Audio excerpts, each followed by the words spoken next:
Welcome back my YouTube channel science with JS. तो जैसा कि प्यारे बच्चों हम अपना क्लास 10th का सब्जेक्ट केमिस्ट्री का चैप्टर नंबर 3 पढ़ रहे हैं, जिसका नाम है धातु एवं अधातु, जिनको हम मेटल्स एंड नॉन मेटल्स कहते हैं।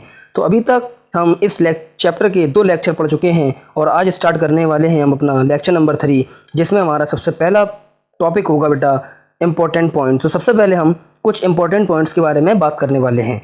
जैसा कि सबसे पहला पॉइंट मैंने लिखा है कि मरकरी धातु को छोड़कर सभी धातुएं कमरे के ताप पर ठोस अवस्था में पाई जाती हैं।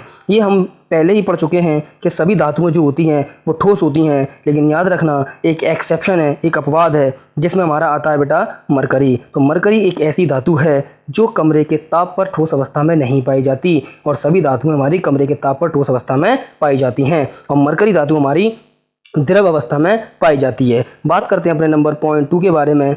आयोडीन अधातु होते हुए भी चमकीली होती है तथा ठोस अवस्था में पाई जाती है। यानी आयोडीन जो है वो हमारी एक अधातु है और हमने पढ़ा था कि अधातुएं हमारी चमकीली नहीं होती, लेकिन आयोडीन हमारी एक ऐसी अधातु है जो चमकीली अवस्था में पाई जाती है और इसके अलावा ये ठोस अवस्था में पाई जाती है। अगला हम बात करते हैं अपनी पॉइंट नंबर 3 के बारे में। कार्बन एक ऐसी अधातु है जो प्रकृति में विभिन्न रूपों में पाई जाती है और प्रत्येक रूप को अपर रूप कहते हैं। यानी जो हमारा कार्बन है यह एक ऐसी अधातु है जो प्रकृति में विभिन्न रूपों में पाई जाती है और प्रत्येक रूप को हम अपर रूप कहते हैं। यानी कार्बन हमारा इस अर्थ पर बहुत सारे रूपों में पाया जाता है और कार्बन के इन्हीं रूपों को हम अपर रूप कहते हैं, जैसे कि हीरा, ग्रेफाइट आदि। यानी ये हमारे कार्बन के अपर रूप होते हैं। अब हमारा बेटा पॉइंट नंबर 4, जिसमें लिखा है क्षारीय धातुएं सोडियम पोटेशियम इतनी मुलायम होती हैं कि इन्हें चाकू से काटा जा सकता है। यानी जो क्षारीय धातु हैं जैसे कि सोडियम है, पोटेशियम है, ये इतनी मुलायम है और हमने पढ़ा था कि जो हमारी धातु होती हैं वो हार्ड होती हैं, यानी ये मुलायम नहीं होती, लेकिन धातु जो हमारी सोडियम है और जो पोटेशियम है ये बहुत मुलायम है, इन्हें हम चाकू से आसानी से काट सकते हैं। नेक्स्ट बात करते हैं अपने हम धातुओं के रासायनिक गुणधर्म के बारे में। अभी तक हम अपने धातु और अधातु के गुणों के बारे में पढ़ चुके, अब हम पढ़ेंगे इनके धातु के रासायनिक गुणधर्म। तो सबसे पहला गुण मैंने लिखा है ऑक्सीजन से अभिक्रिया। यानी ऑक्सीजन से अभिक्रिया करके क्या होता है, तो आइए देखते हैं हम। सामान्यतः सभी धातुएं ऑक्सीजन के साथ क्रिया कर धातु ऑक्साइड बनाती हैं।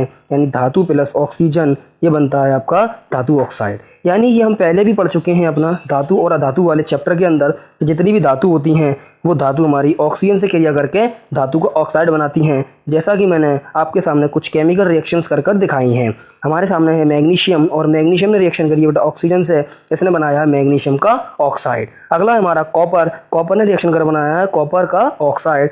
थर्ड रिएक्शन है आपकी एल्यूमिनियम और एल्यूमिनियम ने बनाया है एल्यूमिनियम का ऑक्साइड। इससे ये साबित होता है कि सभी धातुएं ऑक्सीजन से क्रिया करके धातु का ऑक्साइड बनाती हैं, जैसे मैग्नीशियम का ऑक्साइड, कॉपर का ऑक्साइड, एल्यूमिनियम का ऑक्साइड। इसी तरह से हमारा सोडियम का ऑक्साइड बनेगा, पोटेशियम का ऑक्साइड बनेगा और इसी तरह से धातुएं हमारी क्रिया करती चली जाती हैं। नेक्स्ट प्रॉपर्टी की हम बात करते हैं धातु की जल के साथ अभिक्रिया। आइए जानते हैं हम कि हमारी धातुएं जल से कैसे अभिक्रिया करती हैं। हम पहले भी पढ़ चुके हैं लेकिन फिर हम पढ़ लेते हैं। तो धातु जल के साथ क्रिया करके हाइड्रोजन गैस मुक्त करती हैं तथा धातु हाइड्रोक्साइड अथवा धातु ऑक्साइड बनाती हैं। यानी जितनी भी धातुएं होती हैं वो हमारी अगर वाटर से रिएक्शन करती हैं यानी जल से रिएक्शन करती हैं तो ये धातु का हाइड्रोक्साइड बनाती हैं या फिर ये धातु का ऑक्साइड बनाती हैं। आपके सामने मैंने 2 केमिकल रिएक्शंस कर दिखाया है कि हमारे सामने मैग्नीशियम है और ये वाटर से रिएक्शन करता है तो मैग्नीशियम का हाइड्रोक्साइड और हाइड्रोजन गैस बनाता है। एक मैंने आपको दिखाया है, इसमें ये 2 कंडीशन में मैंने आपको मैग्नीशियम की रिएक्शन कराई है। जैसे कि मैग्नीशियम की जो पहली रिएक्शन है ये जल के साथ हो रही है, लेकिन जल हमारा कैसा है, गर्म जल है। यानी इसका मतलब ये है कि अगर गर्म जल हमारा रिएक्शन करता है धातु के साथ तो हमारा हाइड्रोक्साइड बनता है। नेक्स्ट कंडीशन में मैंने आपको दिखाया है कि मैग्नीशियम जल से रिएक्शन कर रहा है मगर जल वाष्प से। जल हमारा कैसा है, वाष्पिकी फॉर्म में है। तो अगर हमारा धातु जल वाष्प से रिएक्शन करता है तो धातु का ऑक्साइड प्लस हाइड्रोजन गैस बनती है। जैसा कि दोनों रिएक्शन में आपको साफ अंतर दिखाई दे रहा है। एक जगह मैंने लिया है गर्म जल, तो गर्म जल से रिएक्शन करके बन रहा है धातु का हाइड्रोक्साइड और जल वाष्प से रिएक्शन करके बन रहा है धातु का ऑक्साइड। तो ये हुई हमारी धातुओं के रासायनिक गुण की बात। और मैंने आपके सामने कुछ गुणों को रखा है और कुछ रिएक्शंस आपके सामने कर दिखाई हैं। जैसा कि सोडियम की रिएक्शन अगर H2O से कराई है तो सोडियम का हाइड्रोक्साइड और हाइड्रोजन गैस बनी है, और इसके साथ ही मैंने आपको पोटेशियम की रिएक्शन दिखाई है H2O के साथ, तो पोटेशियम का हाइड्रोक्साइड बना है।